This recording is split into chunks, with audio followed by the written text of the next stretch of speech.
No tak ten začátek je vlastně šok. Ono to hned nebylo jasný, že mám postižený dítě, to vypadalo jenom, že je trošku opožděný, ale pak už se to začalo vylupovat a bylo jasný, že něco není v pořádku kolem toho roku. No a pak vám řeknou ten ortel, že to dítě nikdy nebude v pořádku a to je něco, s čím se každý takový rodič musí vyrovnat.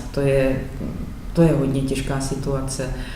Na druhou stranu to potom s každým malým pokrokem toho dítěte začíná se zase vracet k nějaké radosti, protože to normálně se vyvíjející dítě se vyvíjí automaticky a tady ho nejdřív porodíte a pak ho všechno musíte ještě naučit.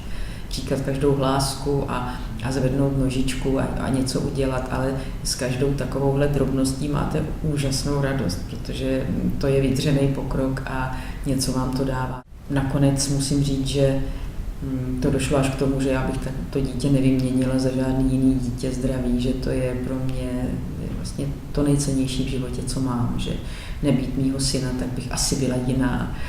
A nevnímala bych některé věci a že jsem vlastně osudu nesmírně vděčná za to, že ke mně přišel, že si mě asi vybral někdy v tom nebi a řekl si, půjdu k téhle mamince. Tak vlastně to cítím jako velký štěstí.